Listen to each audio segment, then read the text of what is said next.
Muito obrigado. Falar de Kardec é uma verdadeira festa para quem fala. Porque ao pensarmos em Kardec, já sentimos a vibração diferente que nos envolve. Nos lembrando de que ele veio para cumprir uma promessa de Jesus. Jesus veio à Terra, mudou completamente a maneira de pensar e de agir do povo judeu daquela época. Ele encarnou-se, é o único espírito que nós podemos dizer que se encarnou na Terra foi Jesus. Ele encarnou-se entre o povo judeu, que era o povo mais liberto de rituais, de solenidades, de roupas especiais, enfim, de manifestações materiais. Era um povo mais ligado à ideia de Deus mesmo. E ele veio à Terra, humilde, uma família, um carpinteiro e uma dona de casa, cresceu em Nazaré e começou a sua missão na Terra, servindo a Deus na pessoa do próximo, como ele sempre falava, né? Ele não frequentava regularmente as solenidades, mesmo porque os judeus são muito parcos em solenidades, em rituais, essas coisas. Quem já visitou um templo judeu vê a simplicidade do templo judeu. Ele veio, ficou durante 33 anos, né, dando testemunho da missão que ele viera desempenhar na Terra, servindo o próximo, servindo a Deus na pessoa do próximo. Ele, então, convivia com as criaturas, impondo as mãos e ensinando, foi ele quem ensinou a dar passe, né? Está lá no Evangelho de Marcos, no capítulo 16, versículo 18. Imponde vossas mãos sobre os enfermos para os curar. E ele tinha tanta humildade, né, que não precisava de impor as mãos, ele impunha para ensinar. Ele não precisava impor as mãos. Ele curava sem impor as mãos, mas ele impunha as mãos ensinando e deixando ensinamento de que nós deveríamos agir assim. Ele vivenciou todos os ensinamentos deles foram vitalizados pelo exemplo. Foi o mestre do exemplo. Mas ele sabia, mudou a concepção humana a respeito de Deus, por exemplo. Porque até Jesus, Deus era visto mais como um senhor poderoso, que tinha até cólera, etc. Não era olhado como Deus amor, como Jesus veio nos mostrar. Está lá no Velho Testamento, né, uma série de afirmativas sobre a ira de Deus. E Jesus vem e traça uma figura de Deus que João chegou a dizer, Deus é amor, né? Deus é amor. Então Jesus mudou completamente aquele panorama religioso, deixando uma mensagem que iria varar os milênios. Mas ele sabia que a sua mensagem seria adaptada, podada, enxertada ao longo dos tempos. Ele sabia disso. Ele sabia que ia entregar a mensagem para a humanidade. E não era só para a humanidade daquele tempo. Nós temos que ver, já está implícita na promessa de Jesus, a reencarnação. Porque ele diz, ainda tenho muito a vos dizer, mas não podeis suportar agora. Não vos deixarei órfãos, rogarei ao Pai, e ele vos enviará outro Consolador. Esse Consolador que ficará convosco para sempre, portanto não é um homem, vos ensinará todas as coisas e vos fará lembrar de tudo o que tenho ensinado. Está no Evangelho de João, nos capítulos 14 e 16. Essa promessa de Jesus. Porque ele sabia que tinha chegado ao limite do entendimento daquele povo. E a gente, se fosse falar sobre a atuação de Jesus, seria outra palestra, né? Mas nós, então, todos conhecemos, né, o que fez Jesus, o que ensinou Jesus, o que recomendou Jesus. Mas quem é que viria materializar essa promessa de Jesus, cumprir essa promessa de Jesus? Que espírito viria? No livro Cartas e Crônicas, de Humberto de Campos, que hoje é publicado sob o pseudônimo de Irmão X, né, por causa daquela ação que a família de Humberto de Campos moveu contra a Federação Espírita Brasileira e contra o Chico Xavier. E, por sinal, para gáudio de todos os juízes foranos, quem defendeu a Federação e o Chico foi um advogado de Juiz de Fora, né, Miguel Timpone. Então, está lá no livro Cartas e Crônicas, se vocês procurarem de Humberto de Campos na livraria, não vão encontrar, falam que é Irmão X. Uma página belíssima, né? Napoleão e Kardec. Napoleão e Kardec. Uma reunião, diz Humberto de Campos, que houve na espiritualidade correspondente à latinidade. Diz que se reuniram ali espíritos milenares, sábios, espíritos santificados, de alta elevação espiritual. É belíssima a descrição dele, daquele ambiente, imagine, né? E muitos espíritos encarnados estavam ali também, inclusive Napoleão, que estava encarnado. Mas eis que, em determinado momento, desceu como que uma bola luminosa, tocou ao solo e se corporificou num homem. E diante desse homem, o próprio Napoleão, que estava ali, naquela atitude, né, até arrogante, né, pálido e tal, mas ele se ajoelhou diante desse espírito. E esse espírito conversou com ele, prometeu-lhe ajudar Napoleão, que tinha a missão de unificar a Europa. Ele iria unificar através daquilo que estão lutando até hoje, né? Esse espírito, diante desse espírito, Napoleão se ajoelhou, chorando, e esse espírito prometeu ajudar Napoleão. Isso foi em 1799, dia 31 de dezembro, na virada para o século XIX. Mas esse espírito deve ter ajudado Napoleão durante muito tempo, até a gestação do seu corpo em 1804. E curioso observar que em 18 de maio de 1804, Napoleão, talvez já liberto da influência desse espírito superior que estava já se preparando para a reencarnação, que viria ver a luz a 3 de outubro de 1804, ele, liberto dessa influência benéfica, ele começou a mudar os seus planos, e ele se fez coroar imperador, traindo os próprios ideais republicanos que ele trouxera, né? E esse espírito, nós sabemos, esse espírito que o protegeu durante esse tempo todo, se reencarnou em Lyon, na França, vendo a luz do dia a 3 de outubro de 1804.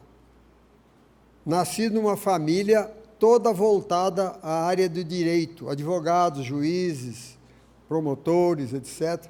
Nasceu o menino Hippolyte Léon Denisard Rivail. Agora eu pergunto, por que é que foi nascer esse espírito lá na França, se ele foi estudar na Suíça, com a maior expressão educacional que houve, um dos grandes, talvez o maior educador que a Terra conheceu, a não ser Jesus e outros espíritos santificados, Pestalozzi. Ele foi para lá. Nasceu na França e foi estudar na Suíça. Uma língua diferente, ele falava francês, teve de aprender o alemão. Depois, nós sabemos que, na idade adulta, ele falava várias línguas, né? Foi um mestre muito grande. Por quê? Porque ele precisava de ter um encaminhamento seguro. Porque nós pensamos assim de maneira muito simples, né? Vem um espírito superior e tal, mas ele vem um espírito superior, ele tem de ter encaminhamento na Terra. Daí o valor da evangelização da criança, do encaminhamento da criança, que muita gente se esquece. O espírito pode ser um luminar, mas ele pode ainda perder muito tempo por falta de encaminhamento. Então ele foi encaminhado para o maior educador da Terra na época, né? E um dos luminares da educação no mundo até hoje, né? Pestalozzi. E lá, agora, por que ele aprendeu na França se ele teve de ir para lá? É porque a França era o centro cultural do mundo. Paris era a cidade luz, irradiadora, de cultura. Então, ele, depois que foi aluno de Pestalozzi, lá até a idade adulta, ele voltou para a França e se tornou professor. Professor de uma capacidade imensa, imensa. Ele, além das matérias, ele lecionava anatomia comparada, lecionava astronomia, ele preparava alunos para a universidade.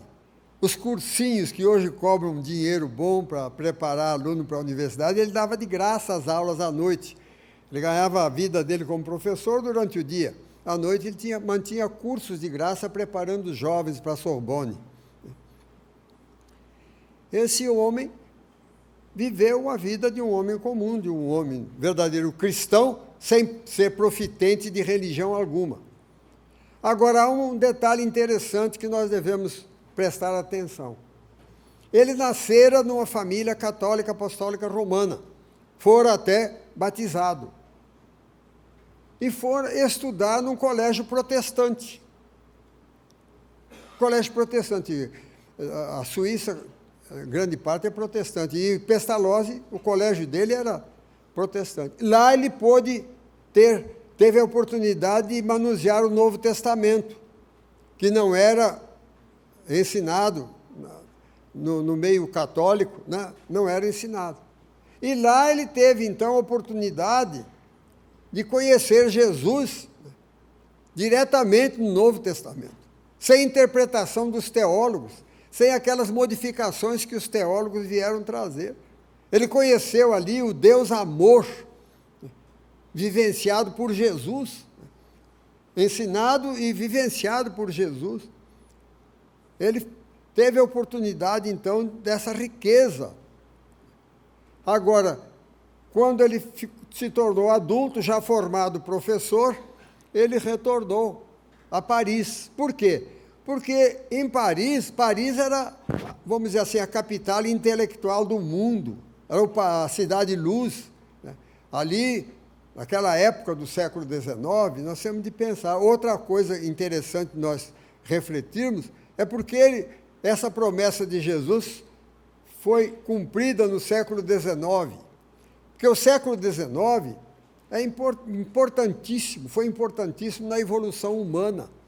Quantas coisas surgiram! Nós nos encantamos muito com as coisas do século XX, e hoje estamos encantando com algumas do século XXI, mas o século XIX, a nós que não somos especialistas em história, etc., nos parece que é um dos séculos mais importantes da evolução humana.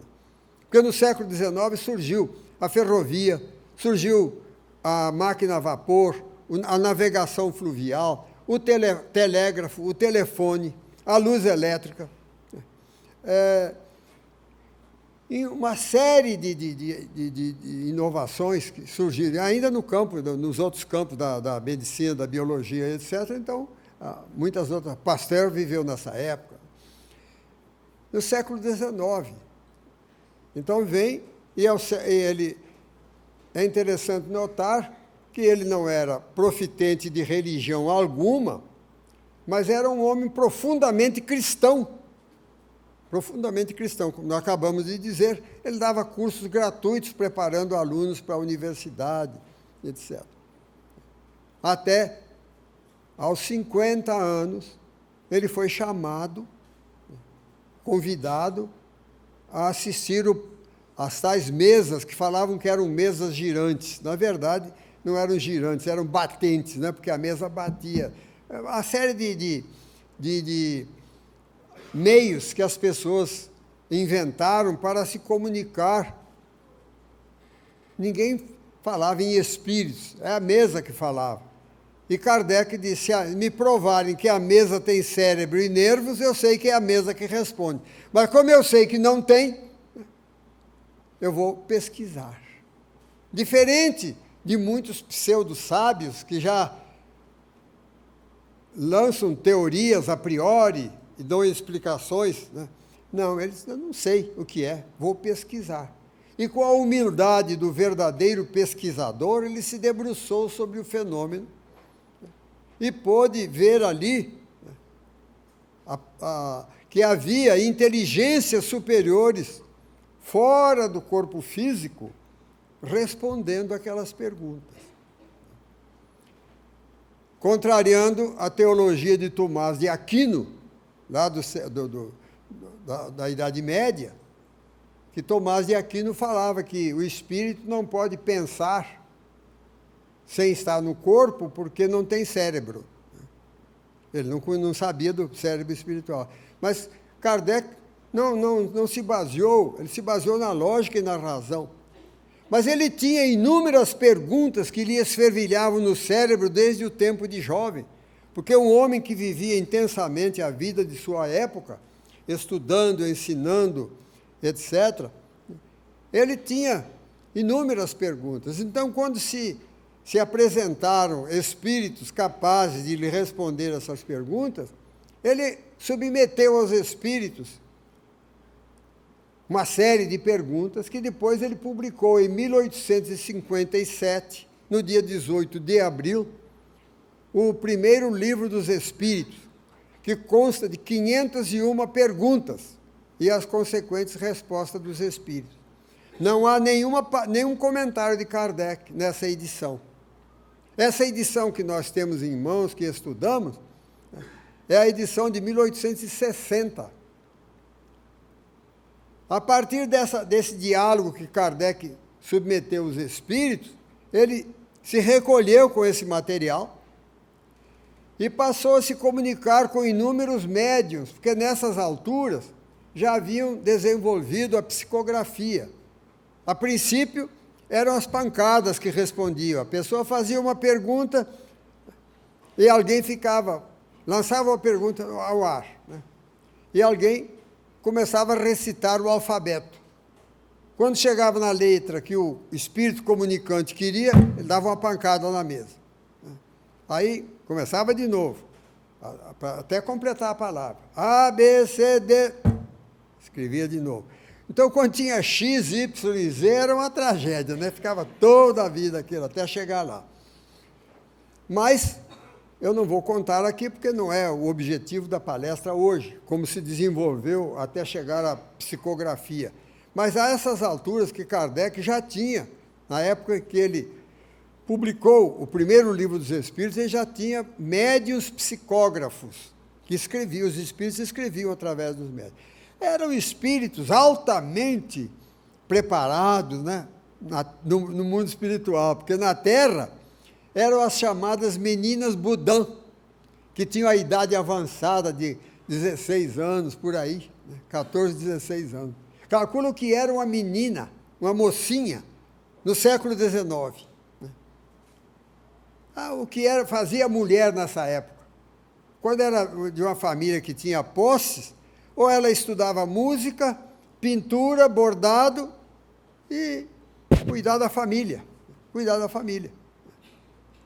Como é que essas meninas puderam veicular aquelas respostas sábias que os espíritos deram?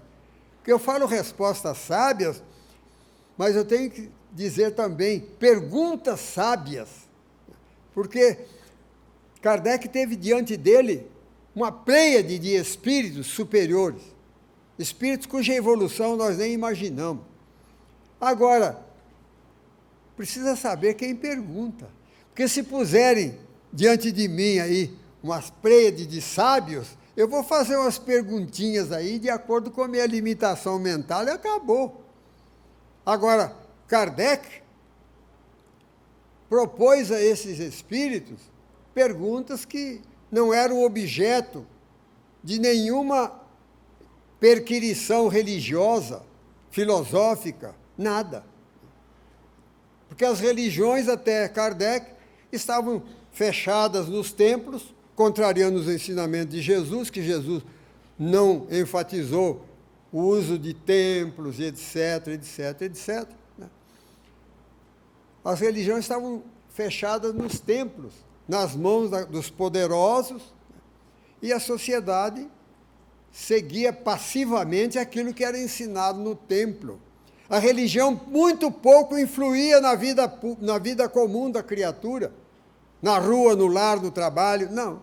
A religião era para o templo, casa de Deus. Aliás, é uma das coisas mais bárbaras que eu conheço, é chamar um lugar de casa de Deus. Isso contraria frontalmente aquilo que Jesus ensinou. Na casa do meu Pai há muitas moradas, e a casa de Deus é o universo. E ele deu essa certeza àquela mulher à beira do poço de Jacó, quando ela perguntou a ele se ela deveria orar em Jerusalém, e ele disse, nem nesse monte, nem em Jerusalém, Deus é Espírito, e em Espírito deve ser adorado, em verdade digo-te, que dia virá em que Deus será adorado em Espírito e verdade. Está lá no Evangelho de João, no capítulo 4. Então, Kardec entendia isso profundamente. Ele não frequentava religião nenhuma, mas ele tinha inúmeras perguntas. E ele então começa um diálogo com os espíritos, mantendo correspondência com muitos médiuns. Eu não sei como é que ele conseguiu dar conta disso. Eu acho que ele não dormia, porque ele trabalhava como professor para ganhar a vida dele, como professor. E agora, abrindo um parênteses aqui, em 1981, eu já era bem grandinho nessa época. Em 81, num congresso mundial de Esperanto, que houve em Brasília, eu me encontrei com um professor de francês, da língua francesa em Esperanto. Era um esperantista, conversei com ele em Esperanto e tal.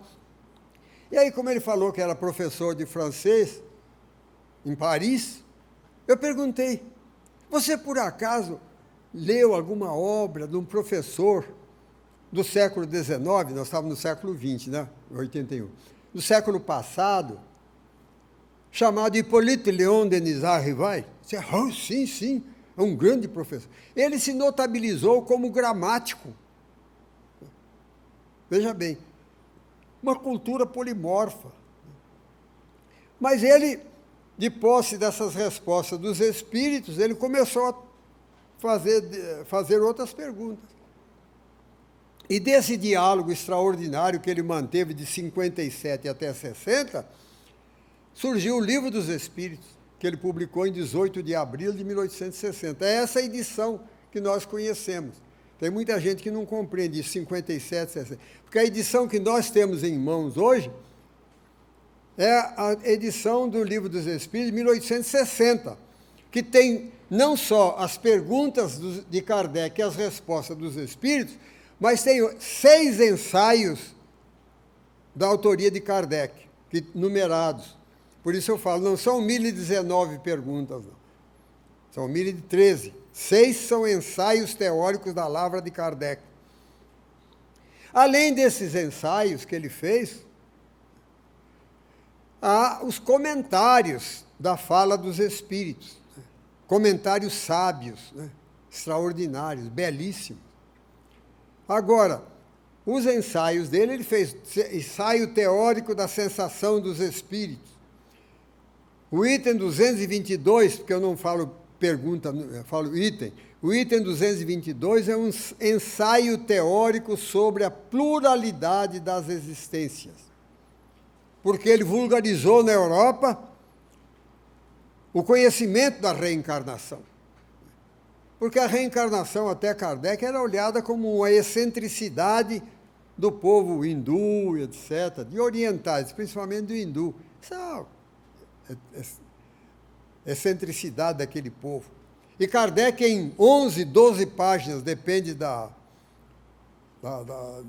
edição do livro, né? ele faz um ensaio teórico sobre a pluralidade das existências, esclarecendo assim a luz meridiana da inteligência, a evolução do espírito, para e passo com a publicação da Origem das Espécies, de Darwin, que Darwin mostra como se deu a evolução do corpo, e Kardec mostra a evolução do espírito, vivenciando através de múltiplos corpos ao longo dos milênios sucessivos. Foi uma época de eclosão de ideias assim que Kardec veio. Época também do materialismo feroz, como de Auguste Comte, o positivismo. Então surgiu tudo nessa época. Mas Kardec não fica a discutir temas teológicos. Ele, à semelhança do que fez Jesus, que trouxe a religião para a vida e não para o templo, ele foi dialogar com os espíritos sobre os problemas humanos. E nós temos aí no Livro dos Espíritos, que muitos espíritas não conhecem, por isso muitas vezes ouvem determinadas afirmativas e ficam quietos, calados. Estão lá no Livro dos Espíritos, discutindo assuntos de interesse permanente, interesse até hoje, nosso. Ele discute, primeiro, ele discute a comunicabilidade dos espíritos. Ele mostra ali que nós convivemos com uma humanidade desencarnada. Que espírito, quando fala em espírito, em alma, não é raça, outra raça, não. Não é outra raça, não. São almas de homens e mulheres mortos, né, para dizer assim num termo bem não espírita, né? São espíritos que deixaram o corpo físico e continuam sua vida no mundo espiritual. Ele demonstra ali no Livro dos Espíritos que nós convivemos com uma humanidade desencarnada. Influem os espíritos no mundo corporal muito mais do que imaginais, influem a tal ponto que são não raros, são eles que vos dirigem. Quem é que desenvolveu isso muito bem? Foi André Luiz, através de sua obra, através de Chico Xavier, principalmente no livro Os Mensageiros, que é desconhecido de muitos espíritos. Nós temos a melhor literatura religiosa do mundo. Não existe literatura religiosa que liberte tanto a criatura dessas teias e peias teológicas quanto a doutrina espírita. Mas, infelizmente, muita gente prefere ouvir novelas, ver jogo de futebol. Não digo que não veja, não, pode ver lá sua novela, mas dá um tempinho para você ler a obra espírita. Ler o Tesouro de Kardec, que se dedicou a vida inteira para nos deixar essa fonte de luz que nós temos. Não é? Mas Kardec pergunta aos espíritos sobre a influência dos espíritos no mundo corpóreo. E nós ficamos sabendo lá que convivemos com espíritos. Convivemos com espíritos desencarnados. Os espíritos estão por aí, tudo. É só ler o livro dos Mensageiros, você, com olhos de ver, né, você vai ver. Kardec aborda assuntos que são atuais hoje. Questão de ecologia, está na moda aí discutir ecologia, está lá no Livro dos Espíritos. 1860, está lá no Livro dos Espíritos. Lei de conservação, lei de destruição. Está lá. Você começam a discutir aí, porque a religião da época discutia que o homem não tinha direito de mexer na natureza. Até o próprio aperfeiçoamento de raças animais ou de plantas era condenado pela religião da época. E ele discute, hoje é assunto da moda. Lei de conservação, hoje nós estamos discutindo, você liga a televisão aí em certas horas, está aí, tem até um espírita muito conhecido, né, que se dedica exatamente a isso, a ecologia. Ninguém falava em ecologia, ninguém estava preocupado. Kardec está lá discutindo, está lá no Livro dos Espíritos. A penologia, ele se revela um penólogo. O quarto livro da codificação, Céu e Inferno, ele debate ali, como um verdadeiro mestre, essa teoria nefasta que foi inventada pelos teólogos do inferno de penas eternas. Uma das maiores desgraças para o pensamento humano e para o coração de muita mãe, que vê o filho desencarnar em pecado, como falava, e meu filho vai para o inferno. Não, está lá. Céu e Inferno é um livro que deveria ser estudado por faculdade de Direito, para estudar penologia. Mas está aí. As universidades agora estão começando a despertar para alguma coisa que fala Kardec.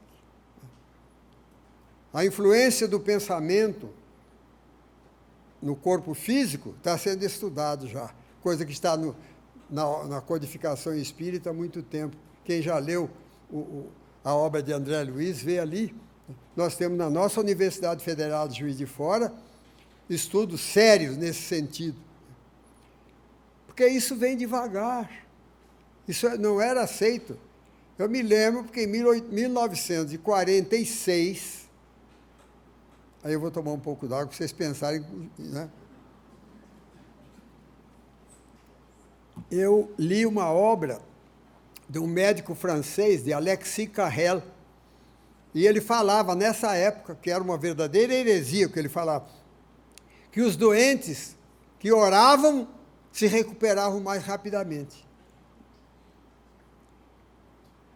Aqui em 61, 62, na Sociedade de Medicina e Cirurgia, veio um médico de São Paulo fazer uma conferência.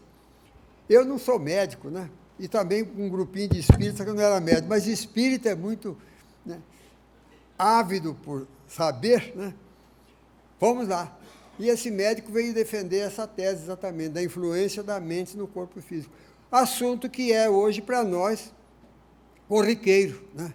Está aí, todos os ensinamentos espíritas são levando-nos a ordenar os nossos pensamentos para beneficiarmos o nosso corpo físico com a nossa harmonia mental. Kardec estuda isso. Então, as obras de Kardec, vagarosamente, estão chegando às universidades. Vagarosamente. Hoje, ninguém mais sai a público para combater a reencarnação. Já é um grande passo, porque nos meus tempos de jovem, né, havia até debates públicos contra a reencarnação. Hoje ninguém sai mais. Por quê? Porque há elementos assim muito grandes, inclusive desenvolvidos por cientistas, principalmente por um médico americano, acho que já desencarnou, Stevenson. Ele escreveu um livro, 20 casos sugestivos de reencarnação. Então, as ideias de Kardec, as posições de Kardec, vagarosamente estão emergindo do anonimato para as cátedras. Neste século XXI, muitos daqui, os mais jovens, né? Eu vou ver também. Só que eu vou ver como desencarnado, né? Mas vou ver. A reencarnação sendo discutida nas universidades, né? Sendo levada a sério. Porque não era. Eu me lembro de alguns anos atrás, eu cheguei numa livraria e estava um livro lá, A Reencarnação dos Espíritos. Eu comprei imediatamente, nem abri o livro. Vi pela capa, eu comprei. Falei, finalmente, né? Não, havia lá, cheguei em casa, abri logo o índice olhando, a reencarnação no budismo, no ismo, espiritismo, não. Então não havia, porque a tese de Kardec sobre a reencarnação é irrespondível, é irretoquível, não tem jeito de você. Ele fecha o assunto de uma forma belíssima. Eu tive a oportunidade de falar sobre reencarnação fora do Brasil, em um congresso de Esperanto, falando em Esperanto. Os europeus ficaram impressionados de ver, né, a largueza das ideias que eu levava lá, né, pensando que eu era um grande... Não sou eu, não, isso é Kardec quem fala, eu aprendi com Kardec. Então, os temas que Kardec levantou, na época, eram impressionantemente novos, né? Mas a humanidade também demora muito, muito. Vejam bem, quem é que falava em direito do trabalhador no século XIX? Nós temos lá a terceira parte do Livro dos Espíritos, então é encantadora. Que ele toca, terceira parte, são assuntos terrenos que são tratados numa obra religiosa. Porque tem gente que quando fala em religião pensa que é só rezar e tal. Não. Kardec trouxe a religião para a vida, para o cotidiano. E ele fala do direito do trabalhador. Meu Deus do céu, eu preciso aprender a falar com a boca só, sem falar com a mão. Direito do trabalhador. Ninguém falava, nenhuma religião se levantava para defender o trabalhador, que trabalhava até morrer. O operário, não. As jornadas de 12 horas eram comuns. Kardec pergunta, está lá no Livro dos Espíritos, Lei do Trabalho, porque o Livro dos Espíritos, que para muita gente não conhece, a terceira parte é uma maravilha, porque ela trata da vida na Terra. Não fala nada de santo, de espírito, de fumacinha, de nada, não é? É um tratado de sociologia à luz do amor. A sociologia que Jesus trouxe à sua época. Já lá, Kardec perguntando sobre a responsabilidade que tem aqueles que, usando do seu poder econômico, impõem excessivo trabalho aos que lhes são subalternos. Está lá. Quem é que tinha coragem de perguntar isso no século XIX? E os Espíritos respondem, incorrem em responsabilidade pesada perante Deus aqueles que, usando do seu poder, impõem excessivo trabalho aos que lhes são subordinados.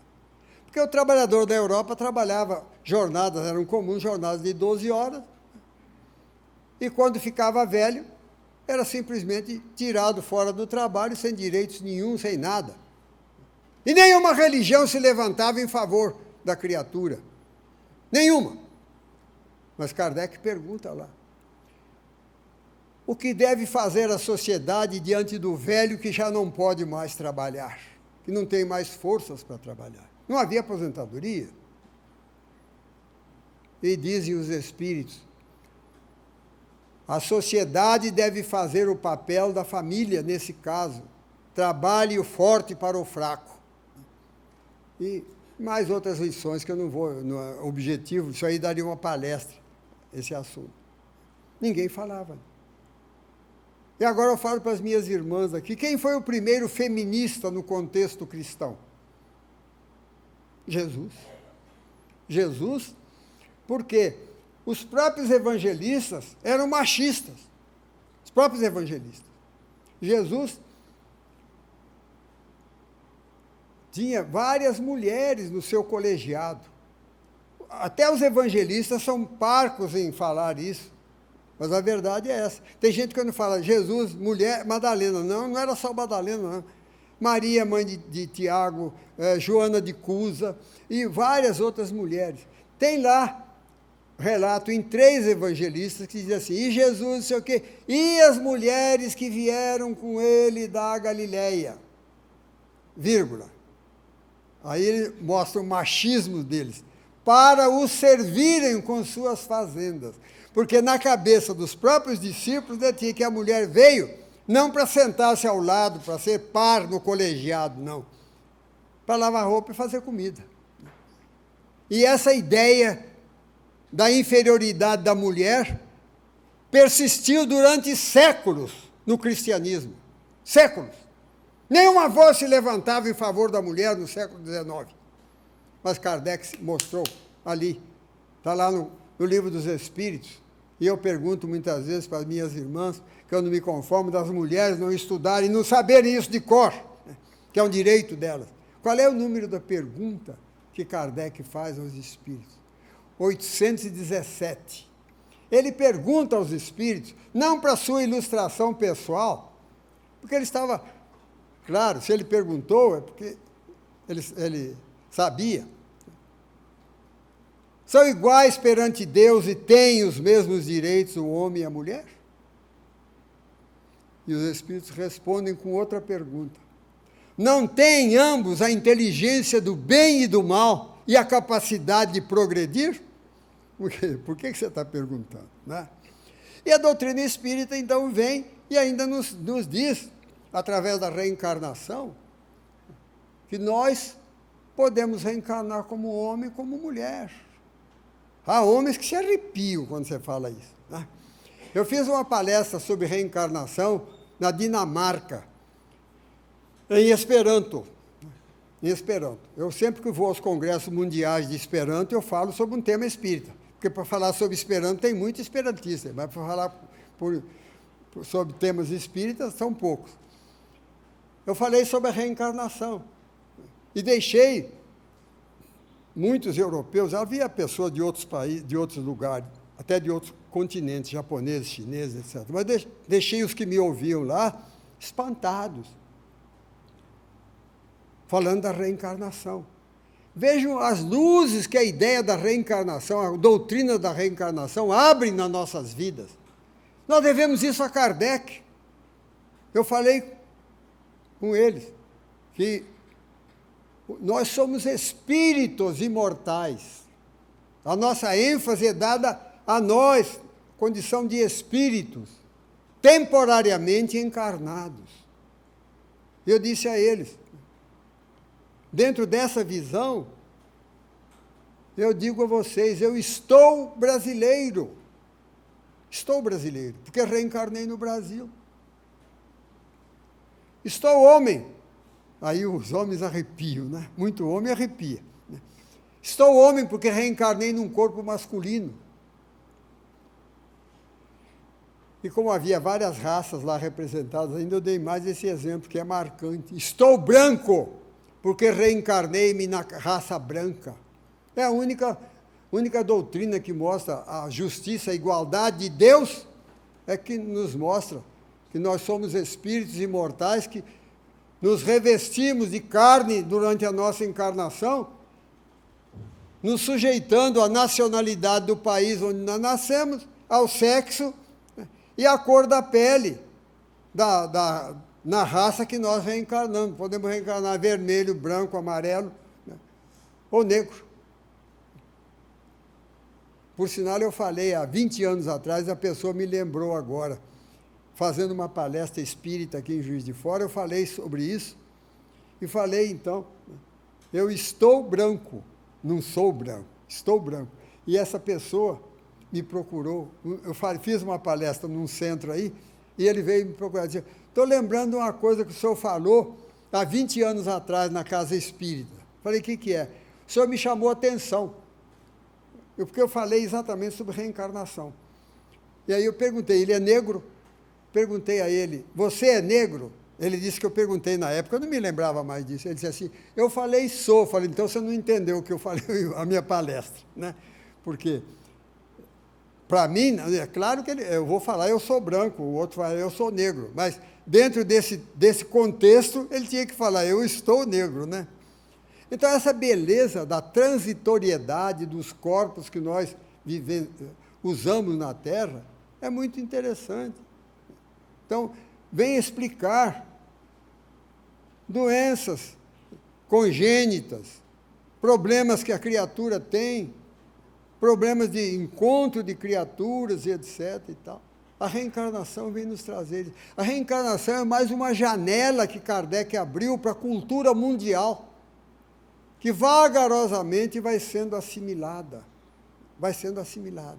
E quando a criatura assume mesmo, assimila a ideia da reencarnação, o panorama da sua vida se abre. É muito diferente a visão que ele tem da vida. E assim muitos outros assuntos estão lá nas leis morais, da terceira parte do Livro dos Espíritos, que as pessoas não buscam compreender, para avaliar as luzes que a doutrina espírita lança sobre os nossos caminhos. Porque até Kardec, a criatura imaginava que nasci, Deus me fez assim. Não. Deus me criou como espírito, simples e ignorante, que tenho de caminhar, me dando todas as oportunidades de adquirir saber e santificação. Está dentro do meu livre-arbítrio. Eu devo aproveitar as oportunidades que me são oferecidas para caminhar. Mas, infelizmente, muita gente não entende, não busca esses ensinamentos, essa luz que emana do Livro dos Espíritos. Eu sei que o Livro dos Espíritos não é um livro fácil, assim, de leitura, mas nós temos uma riqueza imensa de livros que decorrem. Né? Os livros de André Luiz, por exemplo, nos trazem muitas luzes sobre a nossa vida na Terra. Né? Kardec trata de um outro assunto também, a respeito dos anjos da guarda. Olha lá a questão 459 do Livro dos Espíritos. Kardec pergunta aos espíritos: influem os espíritos em nossos pensamentos e em nossas ações? A resposta dos espíritos: muito mais do que imaginais. São eles que não raro vos dirigem. Espera aí, quer dizer que um espírito pode me dirigir?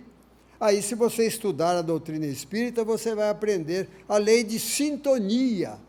A lei de sintonia. Que você se sintoniza, se liga, da mesma maneira que você liga o seu televisor ou seu rádio receptor para uma emissora, você também, no uso do seu livre-arbítrio, você se liga a espíritos bons ou maus. Porque essa história de anjo da guarda, meu anjo da guarda, tem gente que fala meu anjo da guarda, como se o anjo da guarda dele tivesse com aquelas asas abertas atrás dele, igual a galinha choca, para proteger a criatura. Né? Nós sabemos que não.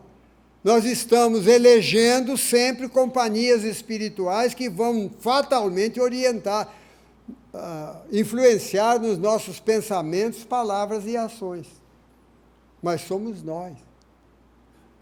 A doutrina espírita vem nos trazer de volta a libertação que Jesus trouxe através do Sermão da Montanha. Jesus vem, liberta as criaturas do templo. Onde é que ele deixou o maior documento religioso que a humanidade tem até hoje? Reconhecido até por não cristãos. Foi o Sermão do Monte, ou o Sermão da Montanha. Onde ele deixou? Ele fez esse sermão? Na montanha, não foi num templo.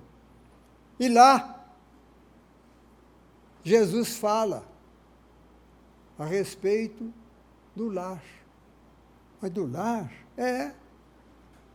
Jesus não recomendou para você ir a um templo, orar, etc. Não. É só prestar atenção. Jesus diz assim: quando quiseres orar, entra no teu aposento e, fechada a porta, ora ao teu Pai em secreto. E o teu Pai que tudo vê, em oculto te atenderá. O único lugar que Jesus recomendou a oração. Jesus nunca recomendou templo nenhum. Nem recomendou que se erigissem templos, nem tampouco ele chamava as pessoas para os templos que existiam. Ele fala da oração lá no lar. Perfeitamente de acordo com aquilo que Kardec nos traz. E falei Mateus 6,6, Mateus 6,7. Diz assim: não sereis ouvidos pelo muito repetirdes, que é desobedecido pela maioria das religiões, que ensinam repetição, repetição, repetição. Jesus, então, veio trazer esse ensinamento para a vida, e que fora recolhido no templo. E Kardec veio, então, tirar a religião do templo outra vez e jogar na vida. Por aí que nós temos a prática do culto do Evangelho no lar. Né? Aprendermos a orar em casa. Porque um espírita mesmo, tem consciência espírita, é claro que ele frequenta o centro para trabalhar, para aprender, para colaborar, etc. Mas se ele precisa só orar, ele não diz que hoje eu vou ao centro porque eu preciso dar uma rezada, né? Não. Se ele fala assim, ele ainda não é espírita. Porque se você precisa só orar, ora no seu lar, no seu santuário maior. Eu falo, inflo bem o peito e falo assim: não existe no mundo lugar mais sagrado do que o meu lar. Meu lar, meu santuário maior. Isso muda a consciência da criatura a respeito, tira aquela ideia da santificação do templo. Entra no templo com aquela unção. Não posso, estou na casa de Deus. Na casa de Deus. Não posso olhar para o lado, alguém está me devendo dinheiro, se eu olhar para ele, tenho um mau pensamento, que tenho vontade de enforcar o camarada, aqui eu não posso pensar. Ou então a irmã que está do lado, que não está muito convenientemente vestida, principalmente os homens, né? Não posso olhar para ela por ter mau pensamento. Isso é uma dicotomia completamente ausente dos ensinamentos de Jesus. Jesus ensinou sempre a que nós fôssemos autênticos, sempre nós mesmos, em qualquer lugar. O ambiente não deve mudar o nosso comportamento, porque é um lugar sagrado. Jesus não sacralizou lugar algum. Ele, pelo contrário, ele dá um ensinamento registrado por 2 evangelistas, Mateus e Lucas, curiosamente no capítulo 10º do Evangelho. Mateus 10:16, Lucas 10:3. Eu vos mando como ovelhas no meio de lobos. Ele não disse, vinde aqui à casa de Deus para nós orarmos, para nós fazermos. Jesus, então, ensinou que nós devemos servir a Deus na pessoa do próximo, onde nós estivermos. É isso que a doutrina espírita veio trazer 19 séculos depois. Nós temos de atentar, minhas irmãs, meus irmãos. Kardec nos traz ensinamentos libertadores. Quem é que defendia o escravo no século XIX? A escravidão ia a pleno vapor no Brasil, na época de Kardec. Em Cuba, aí o pessoal fala, também, né, terceiro mundo aí, né? Não, mas nos Estados Unidos também havia escravidão. Nenhuma voz religiosa se levantava em favor do escravo, que era tratado como um animal, só porque tinha pele de cor diferente. Está lá no Livro dos Espíritos, que muitos espíritas não sabem porque não leem o Livro dos Espíritos. Não valorizam o tesouro que Kardec nos deixou. Está lá, o Livro dos Espíritos. O duelo na época de Kardec ainda era tolerado. As religiões não falavam nada. Não, dizer que não aprovavam o duelo, mas também não combatiam a ideia do duelo. Não havia pregação contra o duelo. Mas está lá no Livro dos Espíritos. Então, se nós olharmos o quanto Kardec inovou nessa época, nós vamos ver. E Kardec trouxe-nos de novo o Deus misericordioso que fora sepultado pelas religiões vigentes. Porque Jesus nunca falou em castigo divino. Jesus falava em Deus amor. Falava, sim, que há consequências ruins para a pessoa que pratica o mal. Ele até aconselha, lá no Sermão da Montanha, tem lá, ele dizendo, concilia-te com o teu adversário enquanto estás a caminho com ele, para que não sejas lançado ao sofrimento, etc. E de lá não sairás sem que tenhas pago o último ceitil. Jesus nunca falou em penas eternas. Os teólogos aqui na Terra que inventaram o inferno de penas eternas, que no ano de 595 foi inventado o purgatório para aliviar. Porque até a invenção do purgatório, quem morreu em pecado vai para o inferno, vai queimar lá o resto da eternidade. Bota Deus como um juiz, um soberano cruel, mais cruel do que muitos reis, déspotas aqui na Terra. Então vem Kardec, é o 4º livro da série de Kardec, Céu e Inferno. Mas vamos ver lá Kardec discutindo a invenção do purgatório, do inferno de penas eternas, etc, etc, etc. Mas, minhas irmãs e meus irmãos, se nós fôssemos falar sobre todas as luzes que Kardec nos trouxe através de sua obra, nós ficaríamos aqui a noite inteira.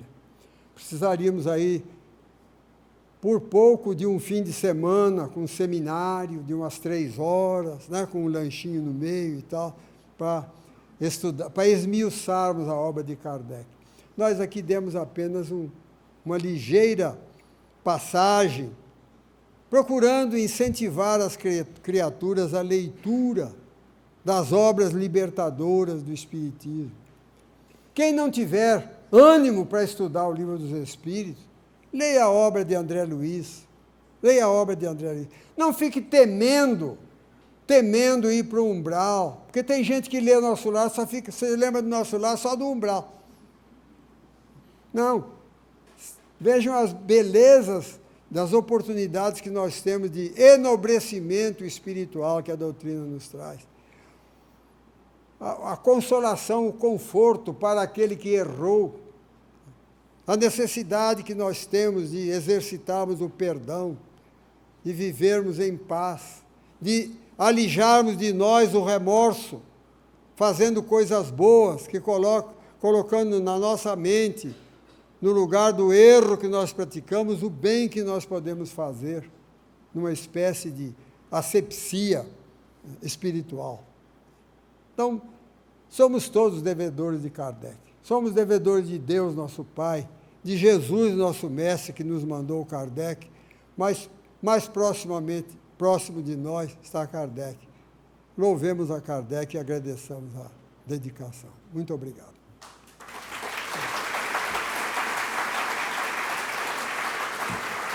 Obrigado.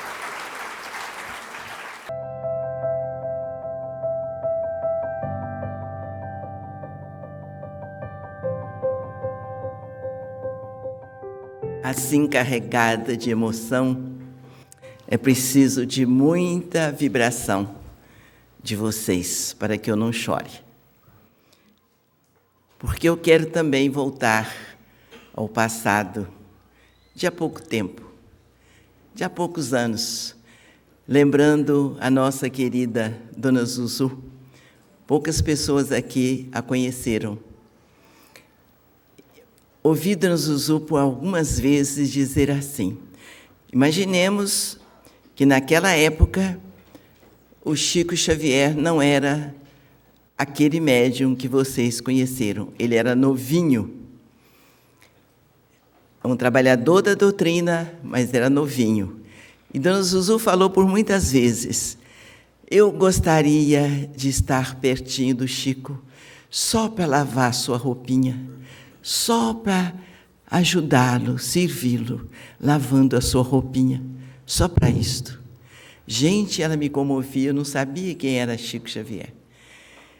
Ai, minha gente, como eu gostaria de viver no tempo de Jesus como mulher, para lhe servir, enxugando os seus pés, limpando a poeira das suas sandálias, untando os seus pés com um unguento que aliviasse as dores e o cansaço das caminhadas que ele fazia, divulgando a misericórdia de Deus, levantando com a sua fé, com a sua lealdade ao Pai Criador, os caídos do caminho, devolvendo visão, fazendo andar os paralíticos.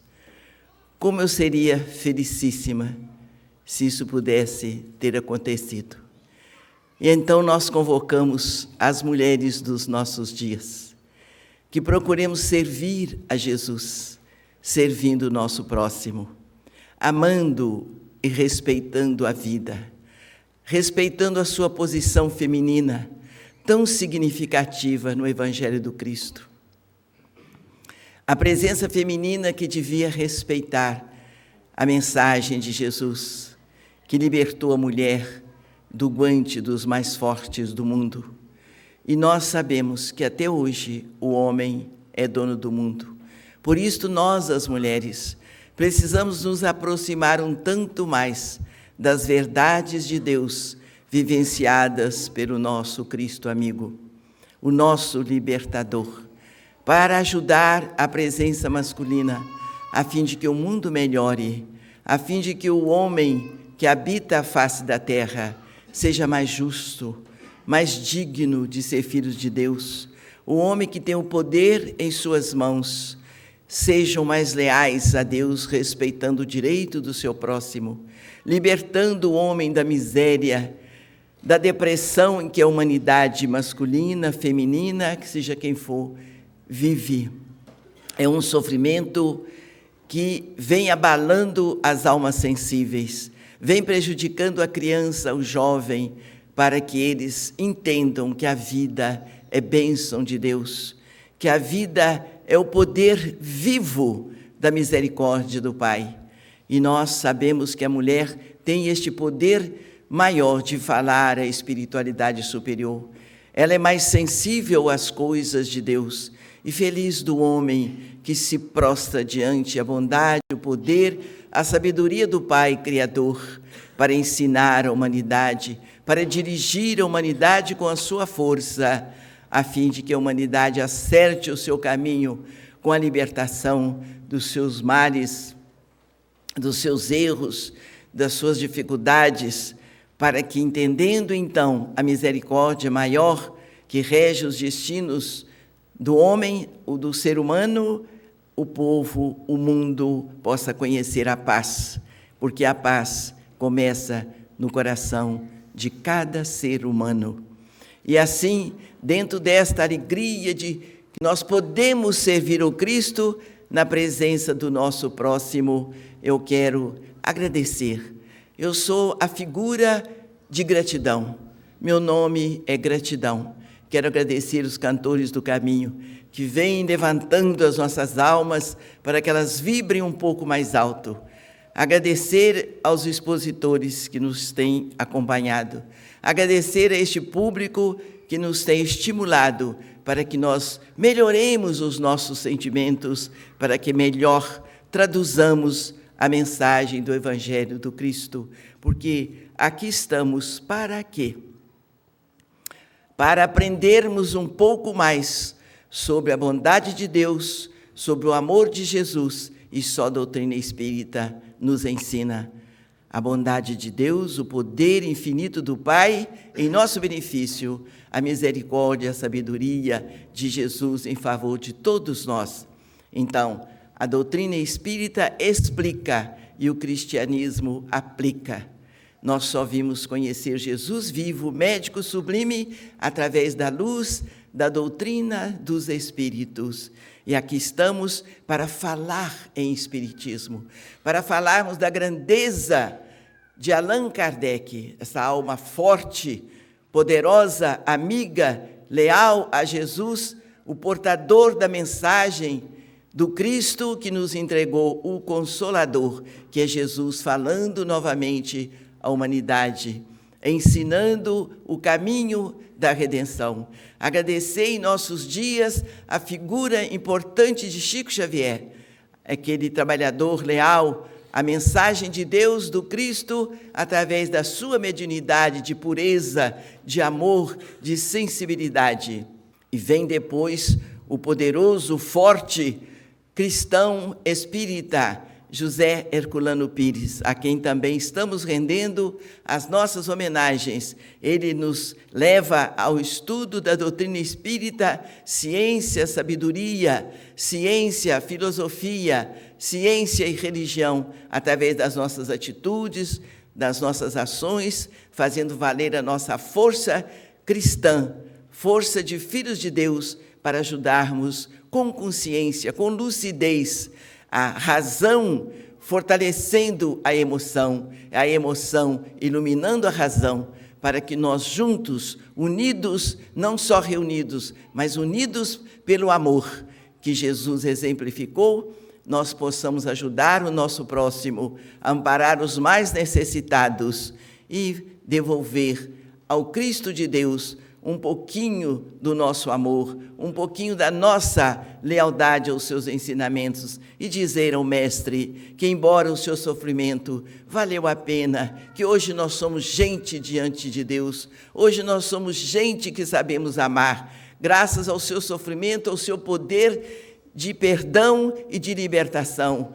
Hoje nós podemos, com toda a nossa força, com a nossa convicção, com a nossa alegria de viver na era do Espírito, glorificar o nome feliz que nasceu na manjedoura e dizer: Deus existe, eu creio. Jesus está vivo entre nós, como médico sublime, como médico e advogado amigo. E nós temos certeza, então, de que estamos cercados de espíritos trabalhadores de Jesus a alimentar a nossa fé, a nossa convicção e nos renovar na saúde física, orgânica e emocional, para que possamos trabalhar um pouco mais. Que Jesus abençoe os espíritas, os médios, os trabalhadores da última hora, para que não lhes falte a saúde necessária para divulgarmos essa doutrina de luz e de amor, que muitas e muitas vezes nos tira da dor, do sofrimento e nos transforma em trabalhadores do bem. Glória a Deus nas alturas, paz em nossos corações, paz em nossos lares, paz em nosso Brasil. Muito obrigado, fiquem com Deus, assim seja.